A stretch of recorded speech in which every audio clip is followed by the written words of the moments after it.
Pai, te agradecemos por esta manhã, pelo início da semana e por sabermos que o Senhor está conosco. Pedimos ao Senhor que tua boa mão esteja sobre nós durante todo esse dia, nos dando graça, sabedoria, discernimento, sensibilidade e vitória. Em nome de Jesus, fala conosco nesta manhã, na continuação desta série de mensagens que tanto tem nos abençoado. É o que eu te peço no nome de Jesus. Amém.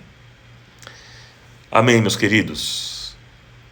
Quero lembrá-los que esta mensagem estará indo ao meu canal no YouTube. Você poderá assistir depois.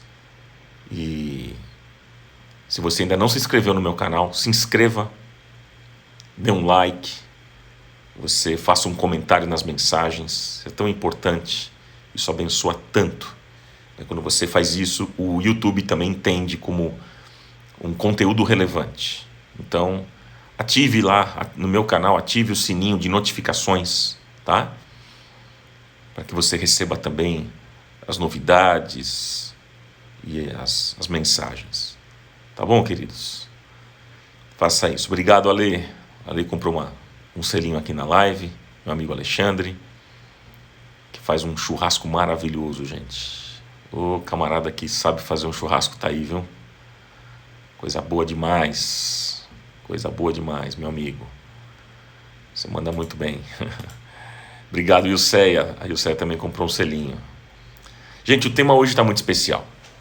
Você não pode perder por nada. Eu quero começar aqui fazendo uma pergunta muito importante. Bom, você é feliz? Você se considera uma pessoa feliz? O que é que significa a felicidade para você? Mas o que te faz feliz? Diga para mim, o que é que te faz feliz? E o que rouba a tua felicidade? Responda essas duas perguntas. O que te faz feliz e o que é que te rouba a felicidade? O que é que rouba a tua felicidade? Vamos lá? Obrigado, Andréa Vidal. Mais um selinho na live. Deus te abençoe, querida. Vamos lá. O que é que te faz feliz? E o que é que rouba a tua felicidade? Bora lá, escrevam. Eu quero ler aqui a sua resposta.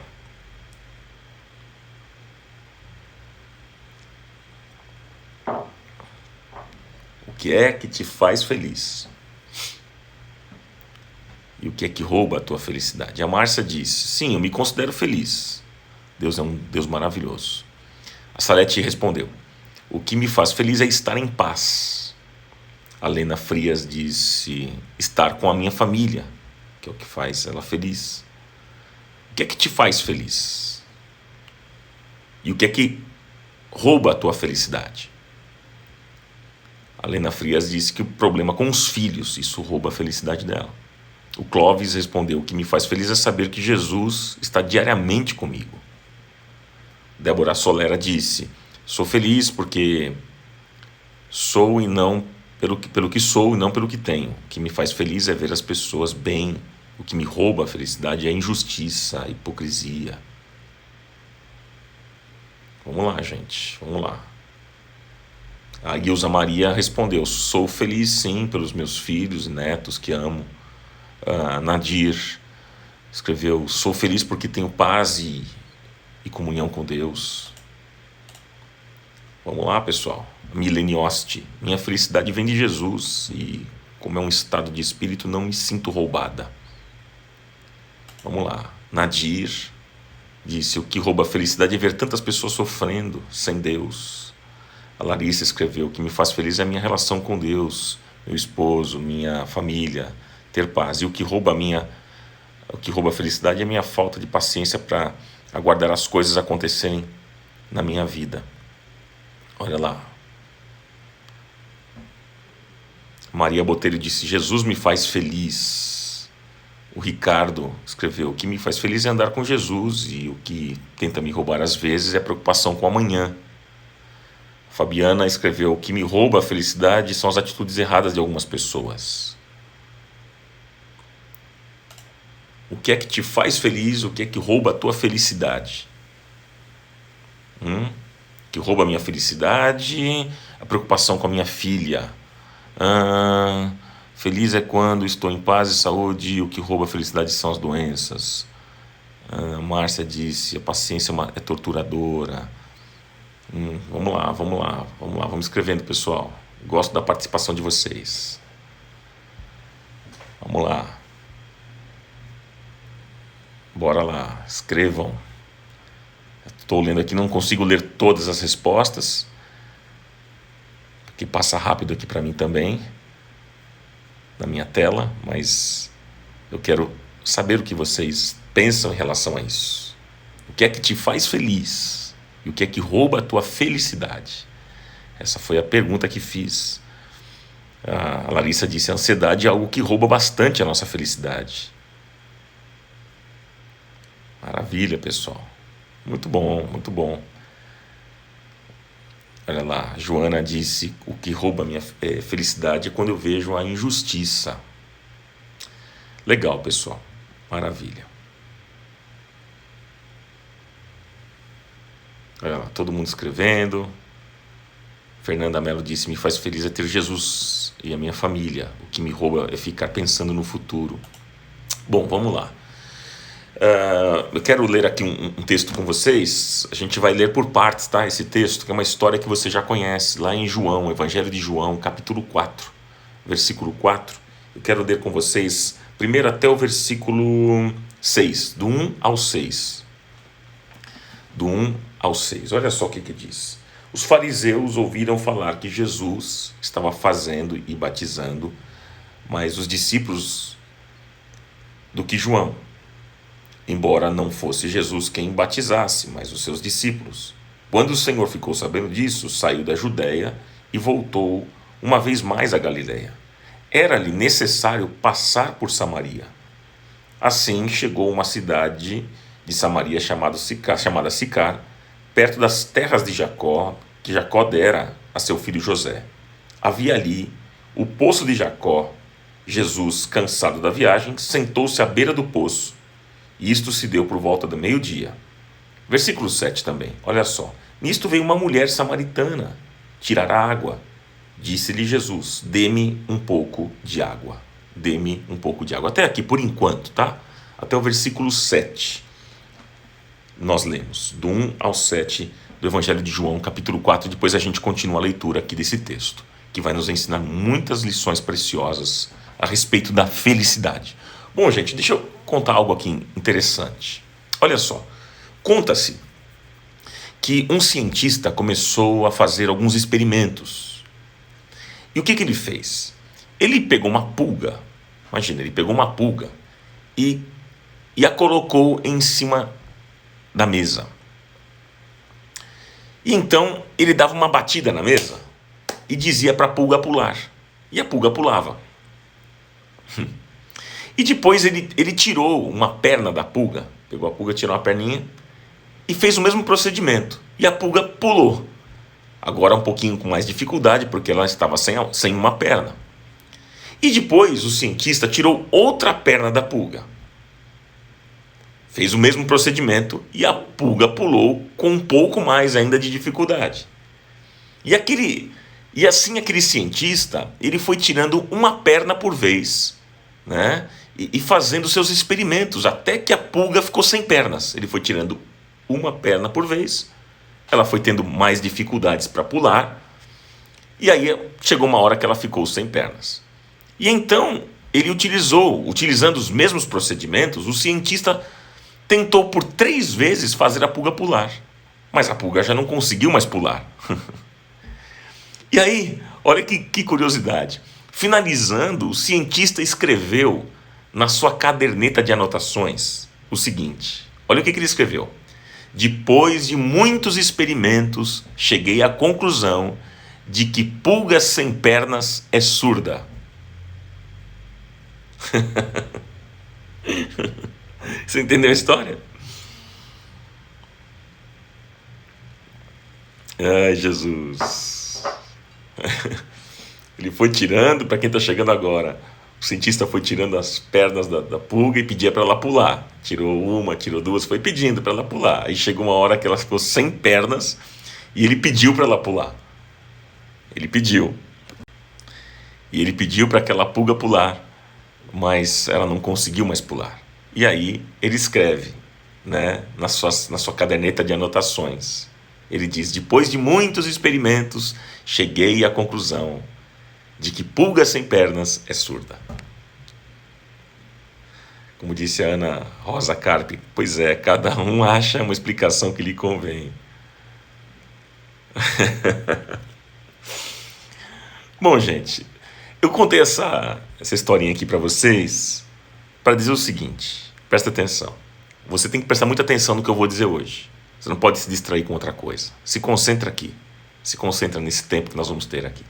Porque Deus vai falar com você. Gente, eu contei essa história para dizer para você o seguinte: que essa é a realidade da nossa vida. Essa é a realidade da nossa vida. A gente faz a mesma coisa, pessoal. Na busca da nossa felicidade, a gente diz o seguinte: eu vou arrancar a bebida da minha vida e então vou ser feliz. Aí a gente arranca a bebida e não é feliz. Ah, já sei, vou arrancar o cigarro da minha vida e eu vou ser feliz. Aí o fulano vai lá, tira o cigarro, não é feliz. Ah, então eu já sei, eu vou parar de mentir e vou ser feliz. A pessoa para de mentir e não é feliz. Ah, então já sei, eu vou arrancar outra perna aqui, da pulga. Eu vou passar agora a dar o dízimo e a oferta na igreja e então eu vou ser feliz. Ah, vou fazer a campanha das 7 semanas das causas perdidas e então eu serei feliz. E não é feliz. Então já sei, vou trocar de marido. Vou trocar o meu marido, vou trocar de marido ou então vou trocar de esposa e eu vou ser feliz. Ou então, já sei, eu vou ter um filho. Meu negócio é ter um filho. Não sou feliz porque não tenho um filho. Aí a pessoa tem um filho e não é feliz. Ah, então vou fazer uma viagem maravilhosa para a Europa e eu vou ser feliz. E a pessoa faz a viagem e não é feliz. Enfim, queridos. Enfim. Nós fazemos todas as coisas com as quais nos comprometemos a fazer e não ficamos felizes. E aí, depois desses experimentos todos que a gente faz, nós escrevemos nas nossas cadernetas de anotações: não é isso que me faz feliz. Não é isso que me faz feliz. Entenderam? Vocês entenderam, gente? Enfim, a gente vai fazendo coisas na vida achando que, de alguma maneira, por mais que a gente faça algo, iremos encontrar a felicidade. Talvez nós estamos fazendo o experimento errado. Ou talvez nós estamos olhando para a felicidade por um ângulo errado. Talvez nós estejamos aqui olhando para a felicidade por um ângulo errado. E nós vamos observar aqui nesse texto que nós acabamos de ler, um trecho, o encontro de Jesus com a mulher samaritana. Muitos dos evangelhos, presta atenção nisso, é interessante, muitos dos evangelhos era Jesus conversando com as pessoas.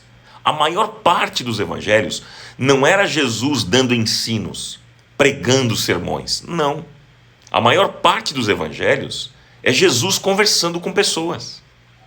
E neste encontro aqui que nós acabamos de ver, com a mulher samaritana, no versículo 4 do texto lá de João que lemos, diz o seguinte: e era-lhe necessário passar por Samaria.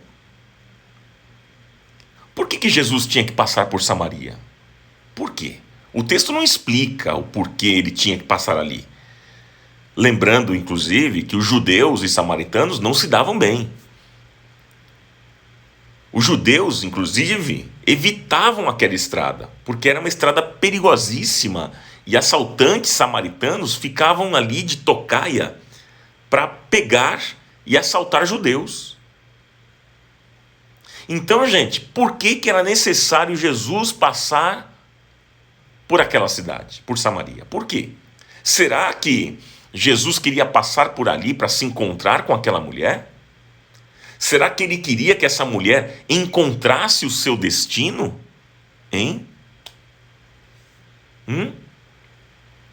Eles se encontraram ao meio-dia, num sol causticante, pesado. Quem foi já para Israel sabe disso, ali pesado o calor, né? E Jesus tinha andado 50 quilômetros de Jerusalém. E ele se encontra com uma mulher num poço conhecido que sustentava toda aquela região. Foi um poço cavado por Jacó. E naqueles dias, gente, havia uma barreira entre um homem e uma mulher. Homem e mulher num lugar solitário, além de tudo, era constrangedor, pessoal. Então vamos imaginar aqui, imaginemos o ambiente entre Jesus e aquela mulher samaritana. Eles não podiam estar sós. Jesus era judeu e ela era samaritana. Enfim, havia ali grandes dificuldades. Mas o que é que Jesus viu nessa mulher? Será que Jesus já a conhecia? Nós não sabemos. O texto não fala sobre isso. Mas Jesus provocou a conversa com aquela mulher e ele disse no versículo 7 que nós lemos, nós fomos até o versículo 7. Jesus disse para a mulher: dá-me de beber. E aí, meus queridos amigos, a partir de então, a história vai agora desenrolando. E eu queria continuar lendo com vocês. Vamos ler aqui do versículo, nós lemos o versículo 7, vamos do 7 em diante. Olha só como é que essa história vai acontecendo, ó. Olha só. Nisso veio uma mulher samaritana tirar água. Disse-lhe Jesus: dê-me um pouco de água. Seus discípulos, tinham ido à cidade comprar comida. A mulher samaritana lhe perguntou: como o Senhor, sendo judeu, pede a mim, uma samaritana, água para beber? Pois os judeus não se dão bem com os samaritanos. E Jesus lhe respondeu: se você conhecesse o dom de Deus e quem lhe está pedindo água, você lhe teria pedido a ele e ele lhe teria dado água viva. E disse a mulher: o Senhor não tem com o que tirar a água e o poço é fundo. Onde pode conseguir essa água viva? Acaso o Senhor é maior do que o nosso pai Jacó, que nos deu o poço do qual ele mesmo bebeu, bem como seus filhos e seu gado? E Jesus respondeu: quem beber desta água terá sede outra vez, mas quem beber da água que eu lhe der, nunca mais terá sede. Ao contrário, a água que eu lhe der se tornará nele uma fonte de água a jorrar para a vida eterna. E a mulher lhe disse: Senhor, dê-me dessa água, para que eu não tenha mais sede, nem precise voltar aqui para tirar a água. E Jesus disse: vá, chame o seu marido e volte. E ela disse: eu não tenho marido. E então Jesus disse: você falou corretamente, dizendo que não tem marido. O fato é que você já teve 5, e o homem com quem está agora não é seu marido. O que você acabou de dizer é verdade. E disse a mulher: Senhor, vejo que é profeta. Nossos antepassados adoraram neste monte, mas vocês, judeus, dizem que Jerusalém é o lugar onde se deve adorar. E Jesus declarou: creia em mim, mulher. Está próxima a hora em que vocês não adorarão o Pai neste monte, nem em Jerusalém. Vocês, samaritanos, adoram o que não conhecem. Nós adoramos o que conhecemos, pois a salvação vem dos judeus. No entanto, está chegando a hora, e de fato já chegou, em que os verdadeiros adoradores adorarão o Pai em espírito e em verdade. São estes os adoradores que o Pai procura. Deus é espírito, e é necessário que os seus adoradores o adorem em espírito e em verdade. E disse a mulher: eu sei que o Messias, chamado Cristo, está para vir.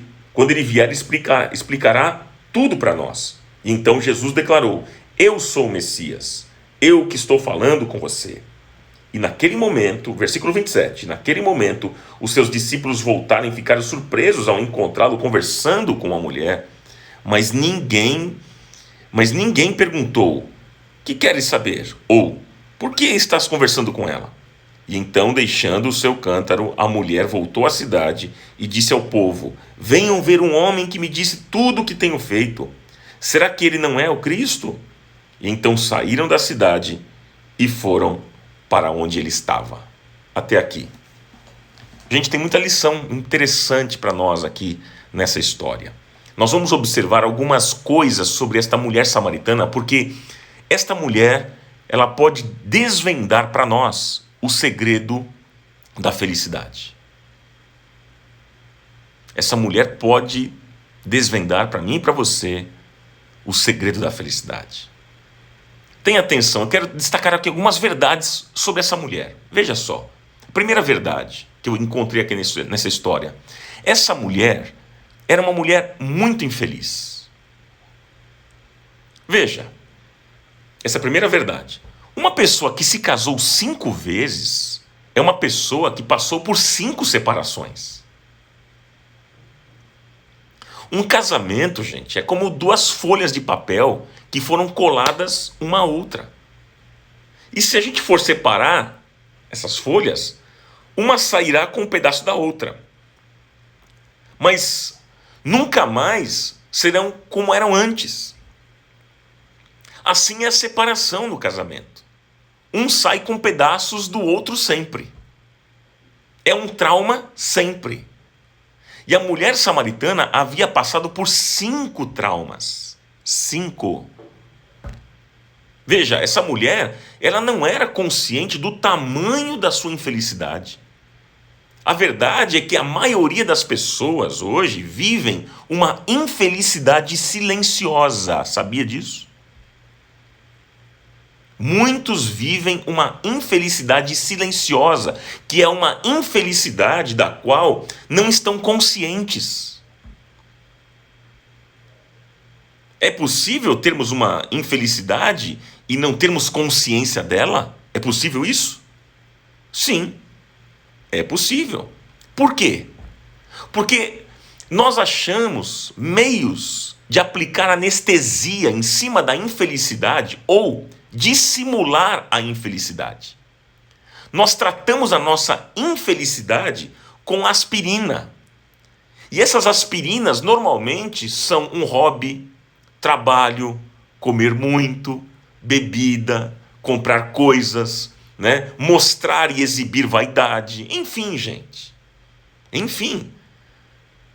Tentamos compensar a nossa infelicidade com outro tipo de prazer. É isso. Deu para entender? A mulher samaritana, ela estava enganando a si mesma. Ela estava trabalhando normalmente, não estava chorando, né? O texto não mostra isso. O texto não mostra que ela estava desesperada. Mas ela era infeliz e não tinha plena consciência da sua infelicidade. Não tinha.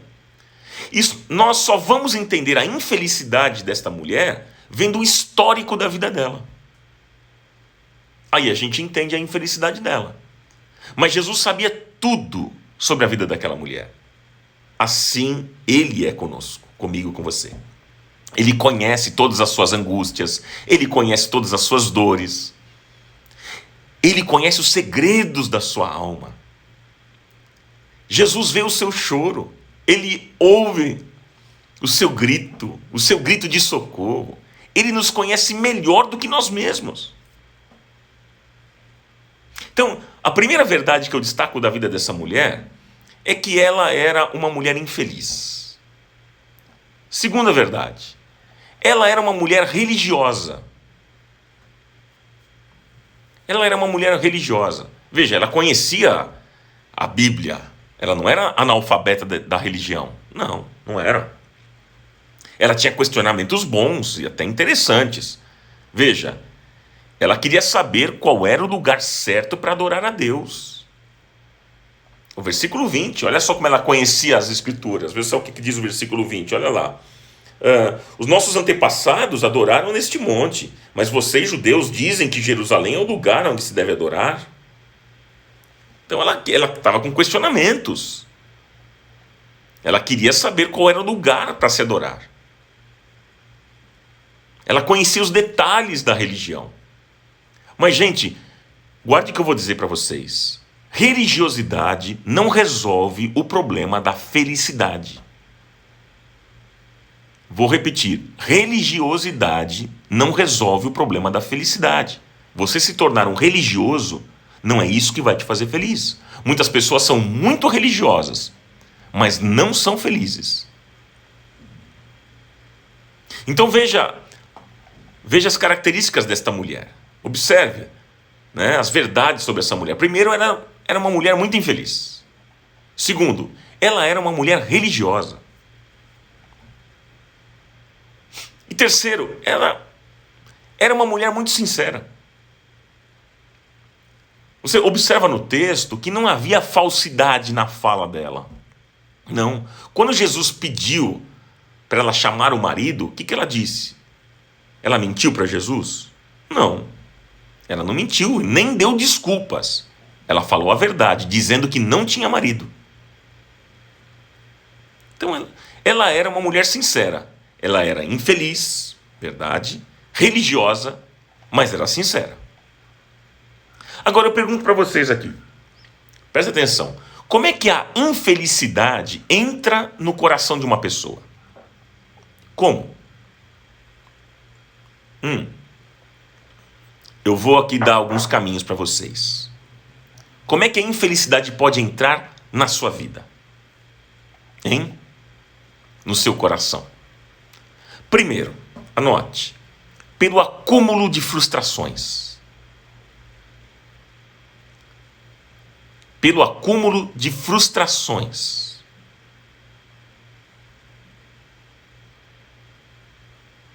Anote isso. Veja, uma pessoa fica infeliz quando ela permite que as frustrações se acumulem em camadas, uma em cima da outra. Então, gente, a infelicidade é o acúmulo de frustrações. Nós podemos nos frustrar uma vez e não nos tornarmos infelizes, mas um acúmulo de várias e várias frustrações nos torna pessoas infelizes. A Bíblia diz, Provérbios 13, versículo 12. Provérbios 13, 12. A esperança que se adia faz adoecer o coração. Ou seja, a gente espera alguma coisa sempre. E se nunca vier a acontecer, então isso fará adoecer o nosso coração. Você fica esperando, espera, e nunca acontece, nunca acontece. Isso vai te adoecendo, vai adoecendo o seu coração. Por que a mulher samaritana era infeliz, pessoal? Por quê? Ela havia tido 5 maridos. E ela tentou viabilizar relacionamentos e ela nunca conseguiu. Como é que acontece, gente? Como é que acontece a infelicidade na nossa vida? Acontece quando a gente diz o seguinte: olha, eu tive vários amigos e todos eles me frustraram. Você já ouviu essa frase? Eu me decepcionei com pessoas. Eu tive vários amigos e eu me decepcionei com eles. Todos eles me frustraram. Então, como é que acontece a infelicidade na nossa vida? É quando a gente diz isso. Olha, eu tive vários amigos e eles me frustraram. Todos eles me frustraram. E então chega uma certa idade da vida que a gente pensa o seguinte: sabe de uma coisa? Eu não vou ter mais amigos. Agora eu vou usar as pessoas. Porque todos até hoje me usaram. É assim que a gente pensa. E nos ambientes religiosos, dentro da igreja, muitas pessoas dizem o seguinte: olha, sabe, eu passei por várias igrejas e todos os pastores me decepcionaram. Então agora chegou o momento de eu usar as igrejas. Eu vou assistir o culto que convém para mim, mas eu não irei mais me envolver com ninguém. Essa foi a mesma lógica da mulher samaritana, pessoal. Foi a mesma lógica. Em outras palavras, o que ela estava dizendo? Olha, eu já tive 5 maridos, mas o 6º não será o meu marido. Será apenas um caso que eu quero ter com ele. Um caso que eu quero ter, só isso. Veja que o acúmulo de frustrações pode levar uma pessoa a agir com desdém em relação à vida. Segundo, anote aí, veja só, como é que a infelicidade entra no coração de uma pessoa. Primeiro, eu disse que pelo acúmulo de frustrações, como essa mulher samaritana teve.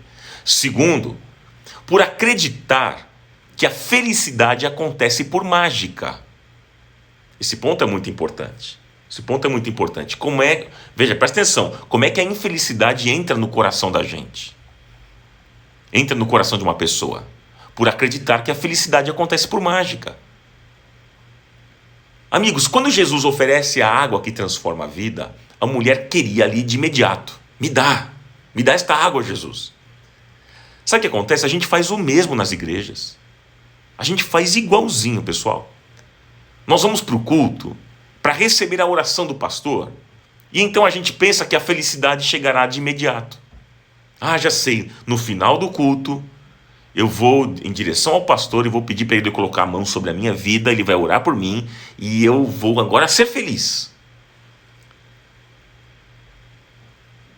Mas guarde o que eu vou dizer, e eu sempre costumo dizer essa frase: nenhum ritual substitui o que é processo. Nenhum ritual substitui o que é processo. Felicidade, amigos, não acontece por ritual. Felicidade acontece por processo. Entendeu? Não vai ser num estalar de dedos que sairemos felizes de um culto. Mas será um estilo de vida que nós vamos adotar. Isso sim, uma visão de mundo que nós iremos ter a partir de agora. Ou seja, serão valores que teremos que incorporar na nossa vida que vai causar as mudanças necessárias. Esse é o caminho. Talvez de hoje para amanhã não vai acontecer nada de especial você. Nada de maravilhoso na sua vida. De repente, de hoje para amanhã não vai acontecer nada assim tão especial. Talvez o que vai acontecer será uma mudança de visão em relação às coisas. Ou seja, o mundo vai continuar o mesmo, mas você vai estar olhando de maneira diferente. Porque algo mudou em você. E sobre uma mudança verdadeira mesmo, o apóstolo Paulo diz lá em 2 Coríntios 3,18. Ele diz: e todos nós que com a face descoberta contemplamos a glória do Senhor, segundo a sua imagem, estamos sendo transformados de glória em glória. É de glória em glória. Mudanças, amigos, levam tempo para serem estabelecidas, porque são troca de valores, é disciplina de vida, é abrir mão de determinadas coisas, é alargar a visão para outras coisas, é negar-se a si mesmo. Gente, e tudo isso leva tempo. Não é assim, ó. Não é mágica. É processo. As mudanças, queridos, não acontecem em apenas uma oração. Entenda isso. Não acontecem, mas como Jesus ensinou, é tomar a nossa cruz todos os dias. Ou seja, é começar uma jornada de vida. Ninguém se torna, por exemplo, um bom marido ou uma boa esposa quando o pastor impõe as mãos. Percebe? Você não vai se tornar um bom filho, uma boa filha, quando o pastor impõe as mãos sobre você e ora por você. Não funciona assim, gente. A mulher samaritana, ela pensou que tomando essa outra água que Jesus estava falando, todos os seus problemas seriam solucionados e então ela seria feliz. E Jesus estava dizendo que a água era viva sim, é verdade, mas ela teria que chamar o marido para resolver os problemas da vida dela. Gente, o reino de Deus é um milagre. Vou tomar uma aguinha aqui, peraí.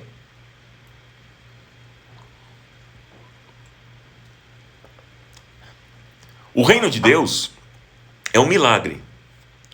Mas o reino de Deus também é um processo. O reino de Deus é um milagre, mas o reino de Deus é um processo. Você quer a felicidade?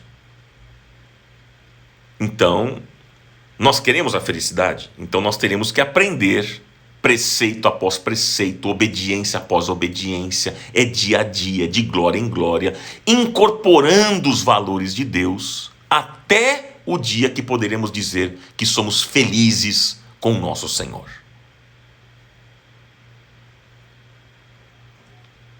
Então aqui está, gente, olha só.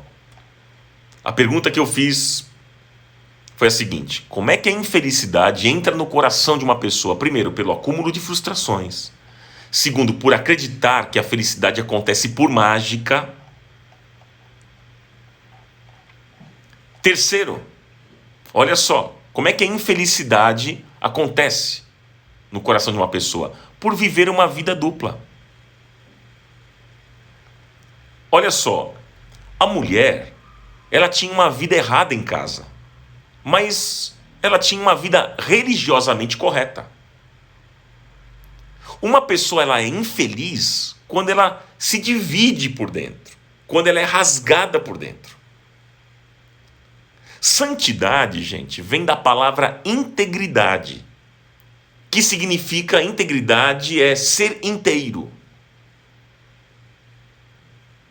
E o que é ser inteiro, pessoal? Simples a definição. Ser inteiro é não ser pela metade.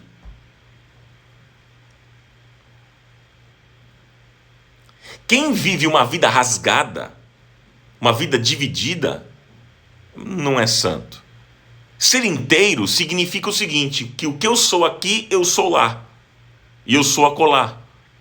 Uma pessoa inteira, ela não é dividida por dentro. Ela não tem duas caras. Não tem dois estilos de vida. É um desafio para nós, né, meus amigos? Que desafio, que desafio.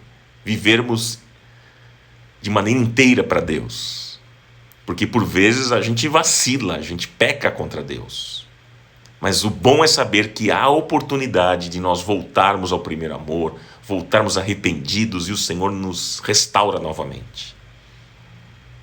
Mas quem vive um tipo de vida assim, uma vida dividida, né, não consegue ser feliz.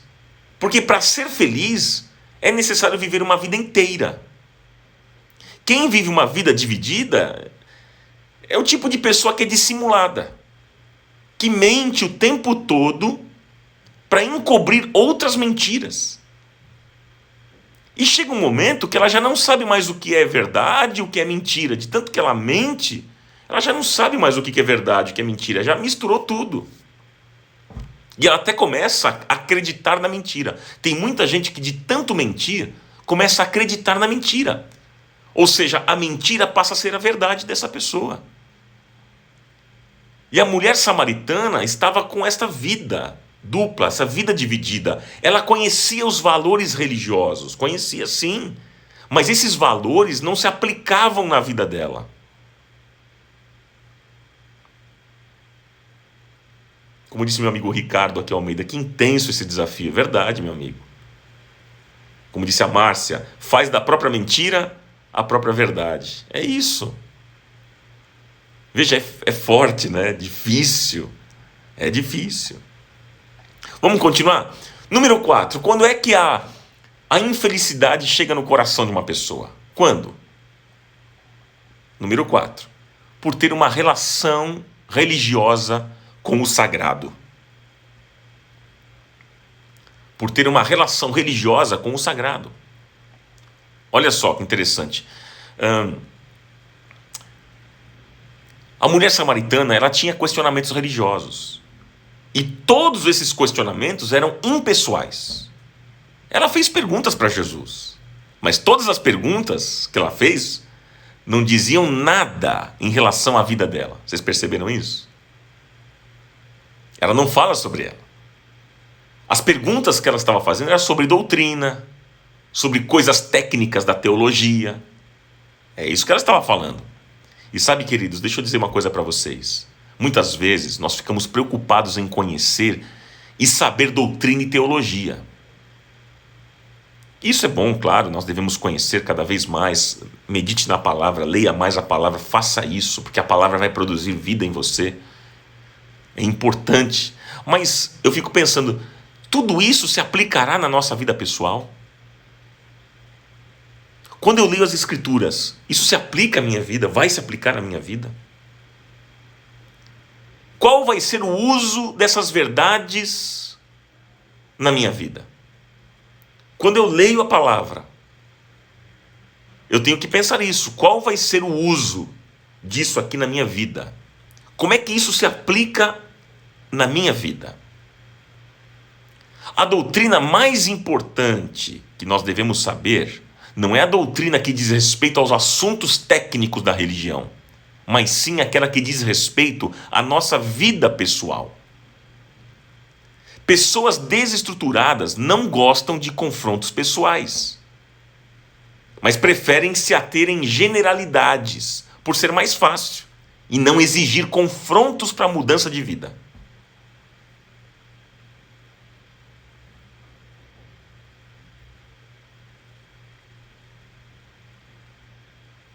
Então veja, olha só, o que nós estamos falando aqui. Você que chegou agora, pena que você não pegou toda a ministração, mas eu estou falando aqui como é que a infelicidade entra no coração de uma pessoa. Primeiro, pelo acúmulo de frustrações. Segundo, por acreditar que a felicidade acontece por mágica. Terceiro, por viver uma vida dupla. Quarto, por ter uma relação religiosa com o sagrado. Agora, uma outra pergunta. Vamos lá.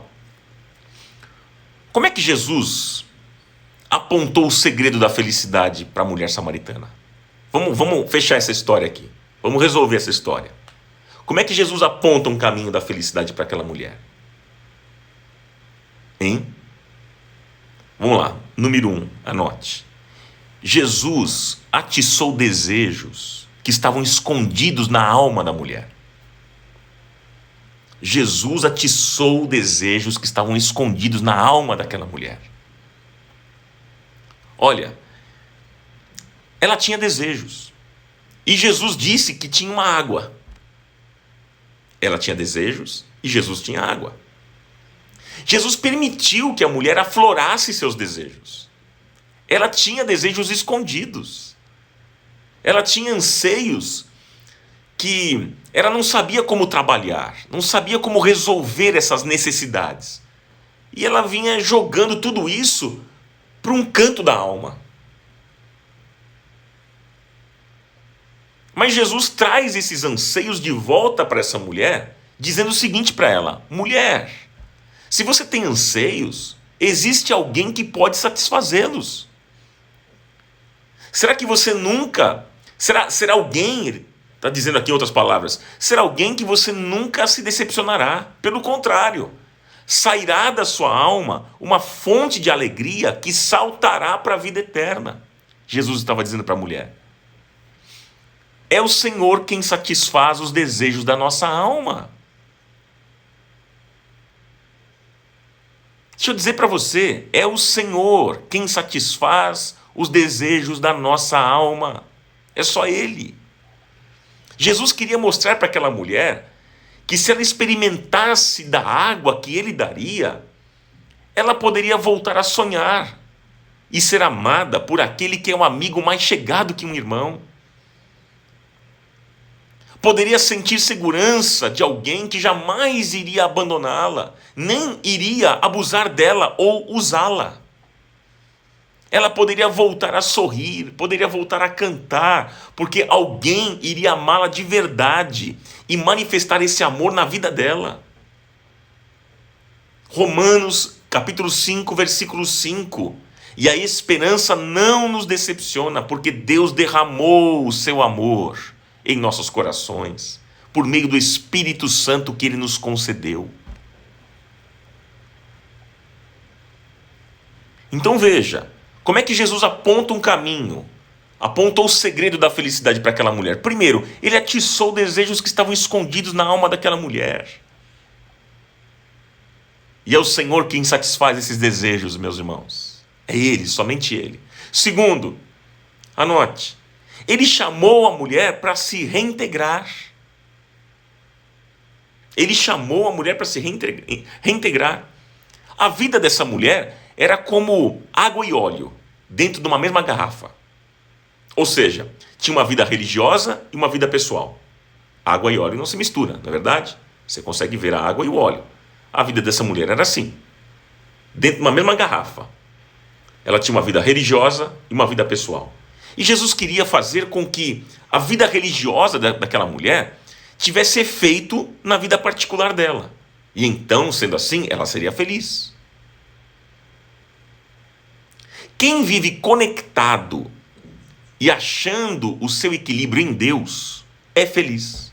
Porque Ele é a fonte de toda sabedoria e felicidade. Felicidade, gente, é viver com Deus.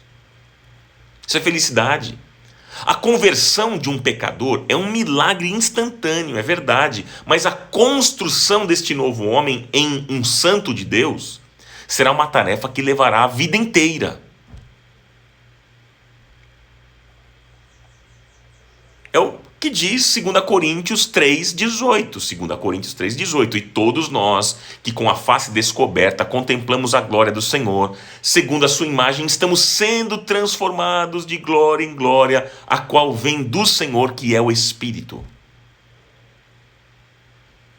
Filipenses 1,6. Estou convencido de que aquele que começou boa obra em vocês vai completá-la até o dia de Cristo Jesus. É algo que vai a vida toda, leva a vida inteira. Terceiro, anote aí, por favor, terceiro e último, para a gente encerrar aqui. Olha só, como é que Jesus aponta um caminho para aquela mulher sobre a felicidade. Primeiro, ele atiça os desejos que estavam escondidos na alma daquela mulher. E ele mostra que só ele pode satisfazer os desejos da nossa alma. Segundo, ele chamou aquela mulher para se reintegrar. Ou seja, tudo aquilo que ela conhecia da Bíblia, ela deveria conectar com a vida. Conectar com a vida. E terceiro, ele mostrou que Deus estava interessado nela. Isso é lindo, gente. Jesus mostrou o interesse que Deus tinha naquela mulher quando nem ela mesma percebia isso. Amigos, a coisa mais linda na nossa felicidade é quando a gente descobre que Deus nos quer bem antes da gente se dar conta disso. E antes de darmos conta, Ele já estava cuidando de nós e nos amando. Jesus já conhecia e estava olhando a vida da mulher. Sabia que ela tinha tido 5 maridos. Ele sabia de tudo. Deus sabe de todas as coisas. Deus sabe do teu passado, do teu presente e do seu futuro. Deus conhece tudo a teu respeito. Conhece o seu deitar, o seu levantar, o seu respirar.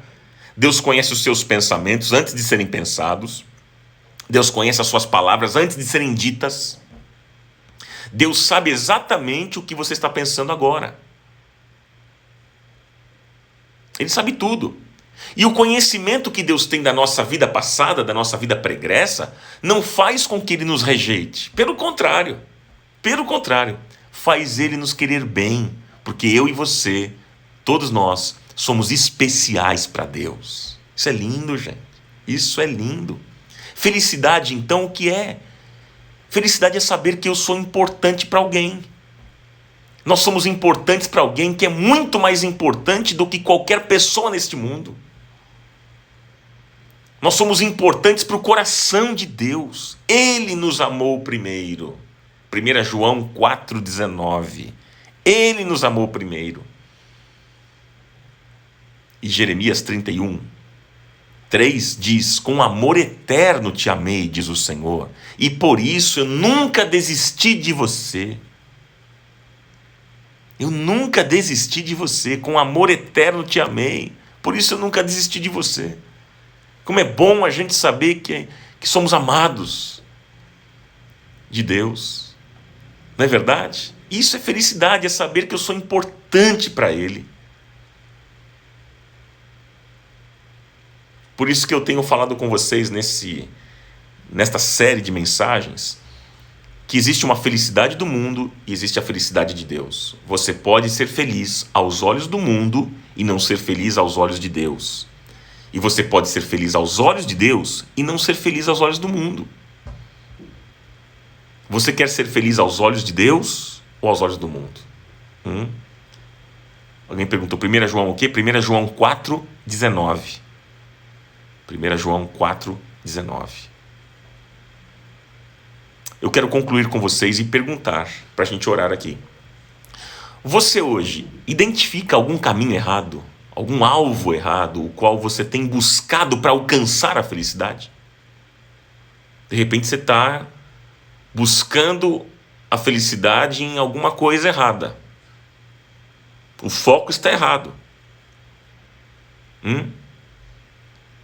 Você está querendo ser feliz aos olhos do mundo. Aos olhos do mundo, ser feliz é ter coisas. Quanto mais você tiver, mais feliz você vai ser. Mas aos olhos de Deus, não, é diferente. Será que você não está com o foco errado? O que é que você precisa fazer para ser feliz segundo os princípios de Deus? O que é que você precisa fazer hoje? Que decisão que você vai tomar hoje para ser feliz segundo Deus, segundo os princípios de Deus? Pense nisso, reflita nisso, e que o Senhor te dê muita graça, sabedoria, e que você seja um homem e uma mulher feliz segundo Deus, segundo os princípios do Senhor. Em nome de Jesus. Pai, te agradecemos por saber que somos tão amados, tão queridos do Senhor. Hoje nós podemos aprender que felicidade é saber que nós somos importantes para alguém, importantes para o Senhor. Nós somos importantes para alguém que é muito mais importante do que qualquer outra pessoa nesse mundo. Nós somos importantes para o teu coração. Como eu disse aqui, Senhor, o Senhor nos amou primeiro, diz a tua palavra. Com amor eterno o Senhor nos amou. E com benignidade o Senhor nos atraiu. Com amor eterno eu te amei, diz o Senhor. Por isso nunca desisti de você. Obrigado, porque o Senhor não desiste de nós. Somos falhos, temos tantas debilidades, fraquezas, dificuldade. Como a gente ainda é duro de coração, como a gente não compreende tantas coisas, Pai. Mas mesmo assim, o Senhor nos ama. Mesmo assim, o Senhor nos ama. Ô, Senhor.